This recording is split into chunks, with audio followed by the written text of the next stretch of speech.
வாங்க இன்றைக்கி நம்ம கௌரி சமையலறையில் ஒரு லஞ்ச் மெனு தான் பார்க்க போகிறோம். இது ஒரு சம்மர் லஞ்ச் மெனுன்னு கூட சொல்லலாம். சம்மர் போது பொதுவாக ரொம்ப காரமான குழம்பு அந்த மாதிரிலாம் வைக்கிறதோட கொஞ்சம் பருப்பு கடைசல், கீரை, மோர் குழம்பு அந்த மாதிரிலாம் வந்து கொஞ்சம் சம்மருக்கு சாப்பிட்றதுக்கு நல்லாயிருக்கும். இன்றைக்கி லஞ்சில் வந்து என்ன மெனுன்னு பார்க்கலாம். வடித்து எடுத்த சாதம், பூசணிக்காய் மோர் குழம்பு, ஒரு ஃப்ரெஷ்ஷாக பொடியெல்லாம் அரைச்சி போட்ட சூப்பரான கிராமத்து ரசம், இந்த குழம்புக்கும் ரசத்துக்கும் தொட்டுக்கிறதுக்கு ஏற்ற மாதிரி ஒரு வாழைக்காய் ஃப்ரை, பீக்கங்காய் துவையல் மட்டும் நான் வந்து லஞ்சுக்கும் நைட்டு டிஃபனுக்கும் சேர்த்து நான் வச்சுக்குவேன். இது வந்து லஞ்சோடு சாப்பிட்றதுக்கும் நல்லாயிருக்கும், தோசைக்கும் ரொம்ப நல்லாயிருக்கும். இது எல்லாத்தையுமே எப்படி வந்து ரொம்ப கம்மியாக ஒரு 2 வாணலி வச்சு எப்படி சமைக்கலான்னு பார்க்கலாம். சமைக்க ஆரம்பிச்சிடலாம். சமைக்கிறதுக்கு முந்தி நம்ம எப்பயும் போல் ஃபஸ்ட்டு பண்ணுறது, சாப்பாட்டுக்கு அரிசி ஊற வச்சுருக்கேன் 1 டம்ளர் போல். ரசத்துக்கு வந்து ஒரு நெல்லிக்காய் சைஸ்க்கு புளியை வந்து சுடு தண்ணியில் ஊற வச்சுருக்கேன். ரொம்ப கம்மியான வெசல்ஸ், ஒரு 2 கடாய் வச்சு தான் யூஸ் பண்ண போகிறோம். இன்றைக்கி வந்து சமைக்கிறதுக்கு குக்கர் தேவையில்லை. ரைஸ் வந்து நான் யூஸ்வலாக வடிப்பேன். நீங்கள் ரைஸ் குக்கரில் வைக்கிறதா இருந்தால் குக்கர் யூஸ் பண்ணிக்கலாம். இப்போ இந்த கடாயில் குழம்பு, ரசம் அதெல்லாம் பண்ண போகிறேன். இது வந்து வாழைக்காய் ஃப்ரை வந்து இரும்பு கடாயில் வறுத்தோம்னா அந்த டேஸ்ட் நல்லாயிருக்கும். அதனால் வாழைக்காய் ஃப்ரைக்கு இந்த கடாய் எடுத்து வச்சுருக்கேன். ஒரே ஒரு மிக்ஸி யூஸ் பண்ண போகிறோம். அப்புறம் இது வந்து வெஜிடபிள்ஸ்லாம் கட் பண்ணுறதுக்கு ஸ்டாண்டில் பாருங்கள் 2 மசாலா பாக்ஸ் எடுத்து வச்சுருக்கேன். இது எடுத்து வச்சாவே எல்லா சமையலுக்கும் ஈஸியாக முடிஞ்சிடும். இந்த மசாலா பாக்ஸ் எப்படி ஆர்கனைஸ் பண்ணுறதுங்கிற வீடியோ நான் ஏற்கனவே போட்டிருக்கேன். அப்புறம் இடுக்கி, பெருங்காய டப்பா, சால்ட்டு, தேங்காய் எப்பயுமே ஃப்ரிட்ஜில் திருவி வச்சுருப்பேன், அதை எடுத்து வச்சுருக்கேன். இது வந்து கை வாஷ் பண்ணுறதுக்காக தண்ணி வச்சுருக்கேன். இது ட்ரிங்கிங் வாட்டர் சமைக்கிறதுக்காக அதை எடுக்கிறதுக்கு ஒரு கப் வச்சுருக்கேன். இது கை துடைக்கிறதுக்கு டவலு. இது வந்து அடுப்பெல்லாம் அப்பப்போ துடைச்சிக்கிறதுக்கு கிச்சன் டிஷ்யூ வச்சுருக்கேன். இதில் தண்ணி சூடு பண்ணிடலாம். இதில் பூசணிக்காய் வேக போடுறதுக்காக இது தண்ணி சூடாகிறதுக்குள்ளே பூசணிக்காய் கட் பண்ணிட்டு வந்துடலாம். லேசாக சூடாகிறதுக்குள்ளே நம்ம கட் பண்ணியாச்சு. இந்த மாதிரி சின்ன சின்ன பீசஸாக ஒரு சின்ன கப் அளவுக்கு வெள்ளை பூசணிக்காய் கட் பண்ணியிருக்கேன். இதில் போட்டுடலாம். இது வெந்துட்டுருக்கட்டும். வாழைக்காயை வந்து லைட்டாக சுடு தண்ணியில் போட்டு எடுத்துகிட்டு ஃப்ரை பண்ணால் அது நல்லாயிருக்கும். அந்த வாழைக்காயில் கேஸ் ட்ரபிள் இல்லாமல் இருக்கும், அந்த ஒரு மாதிரி பிசுப்பு இல்லாமல் இருக்கும். இதில் ஒரு 2 டம்ளர் போல் தண்ணி வச்சுருக்கேன். இது சூடாகிறதுக்குள்ளே நம்ம வாழைக்காயை கட் பண்ணிட்டு வந்துடலாம். இந்த தண்ணி பாருங்கள், சூடாகிறதுக்குள்ளே வாழைக்காய் இந்த மாதிரி ஸ்லைசஸாக பண்ணிட்டு வந்துட்டேன். இந்த மாதிரி பிஞ்சு வாழைக்காயை 2 வாழைக்காய் எடுத்திருக்கேன். இது வெந்துட்டுருக்கு. இப்போ இதை போட்டுடலாம். அந்த வாழைக்காயை குக் ஆகணும்னு அவசியம் இல்லை. ஒரே ஒரு கொதி வந்தோடனே நம்ம வடித்து விட்டுறலாம். இதை செக் பண்ணி பார்க்கலாம். நல்லா குக் ஆகிடுச்சு. இப்படி கரண்டியால் வச்சாவே நல்லா உடஞ்சி வருது. தேங்காயோடு குக் ஆகும்போது நல்லா குக் ஆகிடும். இப்போ இதை ஆஃப் பண்ணிக்கலாம். இது இதிலே இருக்கட்டும். இப்போ இந்த வாழைக்காய் ஒரு கொதி வந்தோடனே போதும். இதையும் ஆஃப் பண்ணிக்கலாம். இது வந்து சிங்க்குள்ளே ஒரு ஸ்ட்ரெயினர் வச்சுருக்கேன், இதில் போட்டுடலாம்.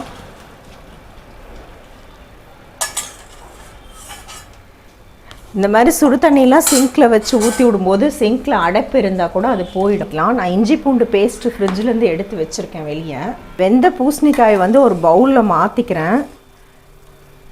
மோர் குழம்பு வந்து ஃபஸ்ட்டே வச்சுட்டா கொஞ்சம் புளிச்ச மாதிரி ஆகிடுது, அது லாஸ்ட்டாக வச்சுக்கலான்னு சொல்லிட்டு. ரசப்பொடி நம்ம வச்சுருந்தா கூட சில நாளைக்கு வந்து இப்படி ஃப்ரெஷ்ஷாக பொடி பண்ணி போடும்போது நல்லாயிருக்கும். 1 ஸ்பூன் கொத்தமல்லி விதை, 1 ஸ்பூன் சீரகம், 3/4 ஸ்பூன் மிளகு எடுத்திருக்கேன். இதை ஃபஸ்ட்டு நல்லா பொடி பண்ணிவிட்டு அப்புறம் அதிலே வந்து இந்த பூண்டு, கொஞ்சம் கருவேப்பிலை, கொத்தமல்லி, 1 பச்சை மிளகா அதையும் போட்டு நச்ச மாதிரி பண்ணி வச்சுக்கணும். 3 தக்காளி எடுத்து வச்சுருக்கேன்.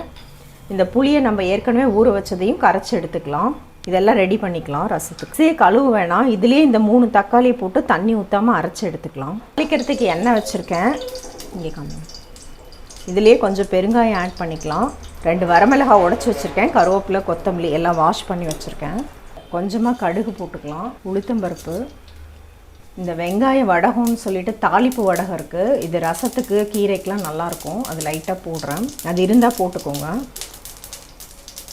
வரமிளகாய். இப்போ இந்த ரசத்துக்கு இடித்து வச்சோம் இல்லையா, இந்த ஃப்ரெஷ்ஷான பொடி, கருவேப்பிலை அதை போட்டு அடுப்பை ஸ்லோ பண்ணிவிட்டு பெரட்டி விடலாம். சும்மா ஒரு பெரட்டிட்டு இந்த அரைச்ச தக்காளியை போட்டுக்கலாம். கொஞ்சமாக 1/4 டீஸ்பூன் மஞ்சள் பொடி, ரசத்துக்கு தேவையான அளவு உப்பு, இதெல்லாம் போட்டு கலந்து விட்டு ஹையில் வச்சிடலாம். இது ஒரு 2 நிமிஷம் தக்காளி பச்சை வாசம் போக கொதிக்கட்டும். கொதிச்சிட்ருக்கு. இந்த பக்கம் வந்து சாதம் வடிக்கிறதுக்காக ஒரு பாத்திரத்தில் தண்ணி வச்சிடுறேன். அதுக்கு சூடாகட்டும். இப்போ இங்கே வந்து நம்ம மிக்சியில் தக்காளி அரைச்சோம் இல்லையா, அதெல்லாம் கொஞ்சம் தண்ணி ஊற்றி அலசி இந்த புளியிலே ஊற்றிடலாம். இப்போ இது நல்லா கொதிச்சிருச்சு. இப்போ இதில் இந்த புளியை ஆட் பண்ணிக்கலாம். புளியும் வந்து ஒரு கொதி வந்ததுக்கப்புறம் நம்ம தண்ணி ஊற்றி ரசத்தை டைல்யூட் பண்ணிக்கலாம். இந்த புளி ஒரு கொதி மட்டும் வரட்டும். நம்ம உப்பு எதுவுமே போடலை. இப்போ இந்த வாழைக்காய்க்கு தகுந்த உப்பு போட்டுக்கலாம். சால்ட்டு போட்டுக்கோங்க. இந்த மாதிரி ஃப்ரைக்கெலாம் கல் உப்பு போட்டால் அது அப்படியே அங்கங்கே நின்றுது. கொஞ்சமாக இஞ்சி பூண்டு பேஸ்ட்டு இது எல்லாத்தையும் போட்டு நல்லா இதை கோட் பண்ணி விட்டுறலாம். தண்ணி எதுவுமே ஆட் பண்ண தேவையில்லை. நல்லா புளி பச்சை வாசம் போக கொதிச்சிருச்சு. இதை அடுப்பை ஸ்லோ பண்ணிவிட்டு நம்ம தண்ணி ஆட் பண்ணிக்கலாம். ரசத்தை டைல்யூட் பண்ணுறதுக்கு எவ்வளோ தேவையோ. அடுப்பு ஸ்லோவில் இருக்குது. தண்ணி ஆட் பண்ணி கலந்துட்டு டேஸ்ட் பண்ணி பார்த்துட்டு நீங்கள் உப்பு தண்ணியெலாம் அட்ஜஸ்ட் பண்ணிக்கலாம். புளிப்பு ஜாஸ்தியாக இருந்தால் அடிஷ்னலாக தண்ணி ஆட் பண்ணிக்கலாம்.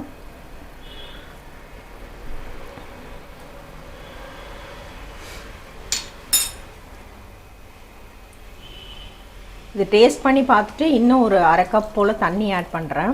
மற்றது எல்லாமே கரெக்டாக இருக்குது. இப்போ கொத்தமல்லி ஆட் பண்ணிக்கலாம். நம்ம அந்த பொடி அரைக்கும் போதே கொஞ்சம் கருவேப்பிலை கொத்தமல்லிலாம் அரைச்சி போட்டது நல்ல வாசமாக இருக்குது ரசம். நம்ம புளிக்கு அரைச்சோம் இல்லையா, அந்த பாத்திரமே வாஷ் பண்ணிவிட்டு வச்சுருக்கேன். ஒரு தட்டு ரெடியாக வச்சுருக்கேன். இது நுரக்கட்டினோடனே எடுத்து ஊற்றிட்டு தட்டு போட்டு மூடி வச்சாதான் வாசம் அப்படியே இருக்கும். இப்போ இதை உடனே அப்படியே வைக்காமல் உடனே ஒரு பாத்திரத்துக்கு ட்ரான்ஸ்ஃபர் பண்ணிக்கலாம். இதை அப்படியே தட்டு போட்டு மூடி வச்சுட்டா வாசம் அப்படியே இருக்கும்.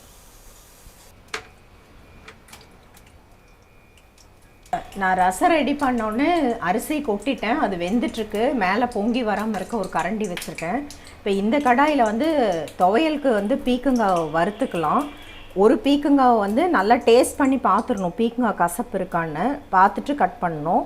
இந்த மாதிரி தோலோடைய சன்னமாக ஸ்லைஸ் பண்ணியிருக்கேன். இந்த துவையலுக்கு வந்து இந்த தோல் தான் மெயின் டேஸ்ட். அதனால தோலை பீல் பண்ணாமல் ரொம்ப சன்னமாக இந்த மாதிரி ஸ்லைஸ் பண்ணிக்கலாம். இப்போ ஒரு ஸ்பூன் எண்ணெயில் இதை நல்லா ஃப்ரை பண்ணிக்கலாம். லைட்டாக உப்பு போட்டுட்டு இதை நல்லா பெரட்டி விட்டுட்டு அப்படியே இந்த சின்ன அடுப்பு தான், அப்படியே அதுலேயே இருக்கும்போது நல்லா ஃப்ரை ஆகிட்டு வந்துடும். இந்த பீக்கங்காய் வந்து ஒரு தண்ணி காய்ங்கிறனால அதுலேயே கொஞ்சம் தண்ணி இருக்கும். அதனால் அப்படியே நல்லா வெந்து வந்துடும். இது அப்படியே இருக்கட்டும்.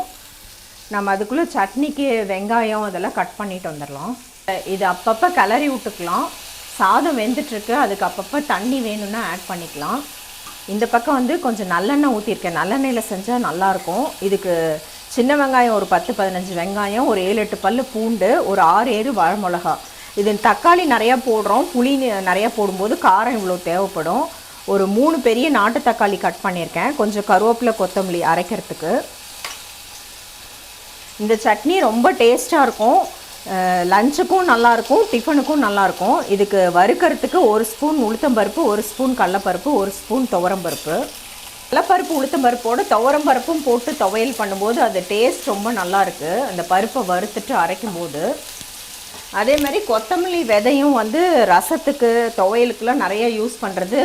ஃப்ளேவரும் நல்லா இருக்குது, அது உடம்புக்கும் ரொம்ப நல்லது.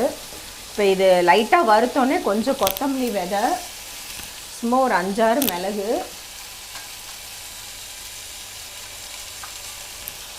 ஒரு ஸ்பூன் சீரகம் அதையும் போட்டு நல்லா வறுத்துக்கலாம்.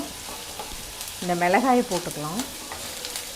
நல்லா செவந்து வந்தோடனே இந்த வெங்காயம் பூண்டை போட்டு நல்லா வதக்கிக்கலாம். வதங்கினோடனே தக்காளியை போட்டுக்கலாம்.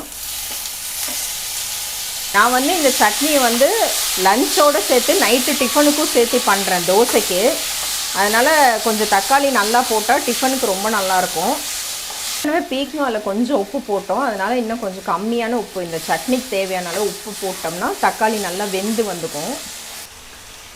ஒரு 2 இன்ச் போல் புளியை கழுவிட்டு இதிலே போட்டுடலாம், அதுவும் நல்லா வேகட்டும். மோர் குழம்பு வந்து கொஞ்சம் பிளெண்டாக இருக்கும். அதுக்கு வந்து இந்த மாதிரி ஒரு வாழைக்காய் ஃப்ரையு, அப்புறம் ஒரு நல்ல ஒரு காரசாரமான புளிப்போட ஒரு துவையல், அந்த மாதிரி அது தொட்டுக்கிறதுக்கு அது நல்ல ஒரு காம்பினேஷனாக இருக்கும். இப்போ இந்த பீக்கங்காயை ஆஃப் பண்ணிவிட்டு இதையும் இதிலே சேர்த்துடலாம். இது கடாய் கழுவு வேணாம், இதிலே நம்ம வாழைக்காயை ஃப்ரை பண்ணிக்கலாம். இது எல்லாமே சேர்த்து நல்லா கலந்து விட்டுறலாம். ஒரு 2 நிமிஷம் மீடியமான ஃப்ளேமில் நல்லா தக்காளி பீக்கங்காய் எல்லாமே வெந்து வரட்டும். அப்புறம் லாஸ்ட்டாக தேங்காய் போட்டுக்கலாம் நம்ம. இப்போ இது ஒரு 10 நிமிஷமாக நல்லா ஊறிடுச்சு இந்த மசாலாவில். இப்போ இதிலே எண்ணெய் ஊற்றிருக்கேன். இதில் இதை போட்டுக்கலாம் வாழைக்காயை. இப்போ இதிலே வந்து அப்படியே ஒரு மீடியமான ஃப்ளேமில் வச்சு அப்பப்போ கலந்து விட்டுட்டே இருந்தோம்னா மீதியும் குக் ஆகிடும். இந்த மசாலாலாம் பச்சை வாசம் போயிடும். வாழைக்காயும் நல்லா ரோஸ்ட் ஆகிடும். இதை நல்லா பெரட்டி விட்டு கொஞ்சம் பரவன மாதிரி வச்சுட்டு அப்பப்போ கிளறி விட்டுக்கலாம். இது வெந்துருச்சு. நான் ஃப்ரிட்ஜில் எப்பயுமே தேங்காய் துருவி வச்சுருப்பேன். அதுலேருந்து சும்மா ஒரு கை அளவுக்கு ஒரு 4-5 ஸ்பூன் அளவுக்கு போட்டுக்கலாம். ஆஃப் பண்ணிக்கலாம். கொஞ்சம் ஃப்ரெஷ்ஷாக கருவேப்பிலை கொத்தமல்லி போட்டு அரைச்சோம்னா ஃப்ளேவர் நல்லாயிருக்கும். அது உடம்புக்கும் நல்லது. பெருங்காயம் ஆட் பண்ணிக்கலாம். இந்த வாழைக்காய்க்கும் லைட்டாக பெருங்காயம் ஆட் பண்ணிக்கலாம்.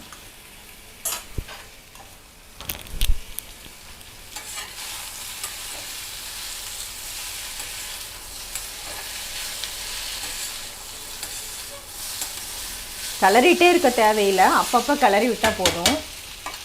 சாதத்தை செக் பண்ணிடலாம். ஒரு 80% குக் ஆகிருக்கு. அப்படியே ஸ்லோவில் இருக்கட்டும். இதை வந்து நம்ம ஆறினோடனே மிக்சியில் போட்டு துவையில் அரைச்சிக்கலாம். இதை அரைச்சிட்டு அதுக்கப்புறம் மோர் குழம்புக்கும் அரைச்சி எடுத்துக்கலாம். இப்போ மோர் குழம்புக்கு அரைக்கிறதுக்காக வச்சுருக்கேன். 2 டேபிள் ஸ்பூன் தேங்காய், ஒரு 4 பச்சை மிளகாய், 2 வரமிளகாய். இந்த மோர் குழம்பு வந்து தயிரோட புளிப்பு இருக்கும். அதே மாதிரி அந்த நீர் பூசணிக்காய் போட்டு வைக்கும்போது அந்த காய் பிளெண்டாக இருக்கும். அதனால இந்த அளவுக்கு காரம் போட்டால் தான் அந்த குழம்பு டேஸ்ட் நல்லாயிருக்கும். 1 ஸ்பூன் கொத்தமல்லி விதை, 1 ஸ்பூன் சீரகம், சும்மா கொஞ்சமாக வாசத்துக்கு கொஞ்சம் கருவேப்பிலை கொத்தமல்லி. காமிக்கிறதுக்கு மறந்துட்டேன் ஊற வச்சதை. 1 ஸ்பூன் கடலைப்பருப்பு, 1 ஸ்பூன் துவரம்பருப்பு, 1 ஸ்பூன் அரிசி. நார்மலாக சாப்பாட்டு அரிசி தான் ஊற வச்சுருக்கேன், புழுங்கல் அரிசி. இந்த ஊறினதையும் இதிலே போட்டு நல்லா ஒரு நைஸ் பேஸ்ட்டாக அரைச்சிக்கலாம். சும்மா பெப்பர் போட்டுக்கலாம். வந்துட்டு ஆஃப் பண்ணிக்கலாம். சாதமும் வெந்துருச்சு. இதையும் வடிச்சிட்டு வந்துடுறேன். இந்த பக்கம் பாருங்கள், ரசம் ரெடி ஆயிடுச்சு. துவையல் அரைச்சிட்டேன். இந்த காய் மோர் குழம்புக்கு வேக வச்சு வச்சுருக்கேன். அதுக்கு மசாலாவும் அரைச்சிட்டேன். நான் காமிச்சதை நைஸாக அரைச்சிட்டேன். ஃப்ரை மாதிரி எது பண்ணாலும் சரி, அது உடனே மூடி வச்சோம்னா தண்ணி விட்டு போய் அந்த கிறிஸ்பினஸ் போயிடும். அது பாத்திரத்தில் மாற்றினா கூட கொஞ்சம் நேரம் திறந்தே இருக்கட்டும், ஆறுற வரைக்கும். இப்போ இதில் வந்து தேங்காய் எண்ணெய் ஊற்றிருக்கேன். தேங்காய் எண்ணெயில் மோர் குழம்பு செய்யும்போது ரொம்ப நல்லாயிருக்கும். கொஞ்சமாக கடுகு போட்டுக்கலாம். ஒரு காஞ்ச மிளகாய் போட்டுக்கிறேன். அடுப்பை ஸ்லோ பண்ணிவிட்டு கொஞ்சமாக பெருங்காயத்தூள், கொஞ்சம் கருவேப்பிலை. அது எல்லாம் ஃப்ரை ஆகும்போது இந்த வேக வச்சோம் இல்லையா காய், இதை போட்டுக்கலாம். அரைச்சி வச்சோம் இல்லையா இந்த பேஸ்ட் ஆட் பண்ணிக்கலாம். கொஞ்சமாக இந்த மிக்ஸியை அலசி ஒரு 1/2 கப் போல் தண்ணி ஆட் பண்ணுறேன்.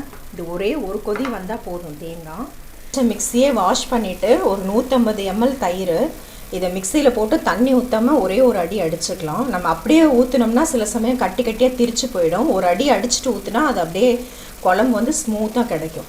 இதை வந்து அடித்து எடுத்திருக்கேன் மிக்சியில். தயிர் வந்து ரொம்ப புளிப்பாக எடுக்காதீங்க. இந்த மோர் குழம்பு சூடாக இருக்கும். இதில் ஆட் பண்ணும்போது இது வந்து அதிலே ஒரு புளிப்பு வந்துடும். நம்ம ஒரு 1 மணி நேரம் 2 மணி நேரம் கழித்து சாப்பிடும்போது ரொம்ப புளிப்பாக ஆட் பண்ணிட்டோம்னா அது ரொம்ப அந்த குழம்பு ரொம்ப புளிச்ச மாதிரி ஆகிடும். இப்போ இந்த மாதிரி நல்லா கொதிக்கும் போது இதை ஊற்றிட்டு உடனே ஆஃப் பண்ணலாம், இல்லைன்னா ஆஃப் பண்ணிவிட்டு நம்ம ஊற்றலாம். இப்போ நான் அடுப்பு ஆனில் தான் இருக்குது. இதை ஊற்றிட்டு பாருங்கள், கன்சிஸ்டன்சி கரெக்டாக இருக்குது. இந்த மாதிரி இருக்குது. இப்போ கொத்தமல்லி போட்டுட்டு தயிர் ஊற்றிட்டு லைட்டாக இந்த மாதிரி ரசம்லாம் நுர கட்டி கொதி வர ஆரம்பிக்கும்ல, அந்த மாதிரி வரும்போது ஆஃப் பண்ணிக்கலாம். இப்போ ஆஃப் பண்ணிவிட்டு இதை ட்ரான்ஸ்ஃபர் பண்ணிக்கலாம். இது எல்லாமே ட்ரான்ஸ்ஃபர் பண்ணிக்கலாம். நம்ம இறக்கிட்டு மேலே ஃப்ளேவருக்காக கொஞ்சமாக தேங்காய் எண்ணெய் ஊற்றிக்கலாம். இப்போ சம்மர் சீசன்னால் காட்டன் சாரீக்கெலாம் நான் கஞ்சி போடுவேன். அதனால் சாதம் வடித்த கஞ்சி எடுத்து வச்சுருக்கேன். இது வந்து துணிக்கெல்லாம் கஞ்சி போடுறதுக்கு யூஸ் பண்ணிக்கலாம். சீவக்காயில் கலந்துட்டு தலைக்கு தேய்ச்சி குளிக்கிறதுக்கு யூஸ் பண்ணிக்கலாம். கண்டிஷ்னர் மாதிரி நல்லாயிருக்கும். இந்த காம்பினேஷன் ரொம்ப நல்லாயிருக்கும். மோர் குழம்புக்கு தொட்டுக்கிறதுக்கு வாழைக்காய் ஃப்ரையும் பீக்கங்காய் துவையலும் நல்லாயிருக்கும். துவையல் வந்து மத்தியானத்துக்கு ஒரு 2-3 ஸ்பூன் தான் எடுப்போம். மீதி வந்து நான் நைட்டுக்கு தோசைக்கு வச்சுக்குவேன். அதனால் நைட்டுக்கும் சேர்த்து நான் பண்ணியிருக்கேன். இப்போ சூப்பரான ஒரு சம்மர் லஞ்ச் மெனுன்னே சொல்லலாம். இது எப்படி ஆர்கனைஸாக குக் பண்ணுறதுங்கிறத பார்த்தோம். இந்த வீடியோ உங்களுக்கு யூஸ்ஃபுல்லாக இருந்திருக்கும்னு நினைக்கிறேன். இந்த வீடியோ உங்களுக்கு பிடிச்சிருந்துச்சுன்னா உங்கள் ஃப்ரெண்ட்ஸோட ஷேர் பண்ணுங்கள்.